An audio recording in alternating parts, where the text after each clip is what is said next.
আসসালামু আলাইকুম রহমতুল্লাহ। প্রিয় বন্ধুরা, আমাদের সামরিক বাহিনী দুর্বল থাকার কারণে মায়ানমারের রাখাইন আর্মির মতো একটা সঙ্গী গোষ্ঠী, সন্ত্রাসী গোষ্ঠী, এরা আমাদের যারা জেলে আছে এদেরকে ধরে অপহরণ করে ধরে নিয়ে যেতে পারে বা আমাদের সীমান্তে এরা অনুপ্রবেশ করতে পারে।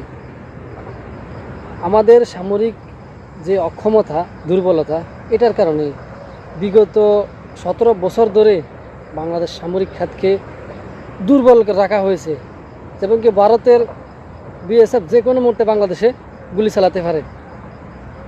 সাম্প্রতিকভাবে কিছু প্রতিবাদ করলেও বিগত সময় কি করছে, আমাদের মানুষকে গুলি করছে, কাঁটাতারের মধ্যে ঝুলিয়ে রেখেছে।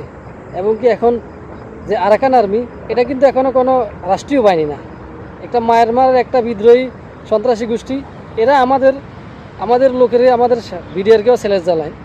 আমাদের যে জনবল বা আমাদের যারা মাছ ধরে জীবিকা নির্বাহ করে তাদেরকেও পর্যন্ত এরা অপহরণ করে।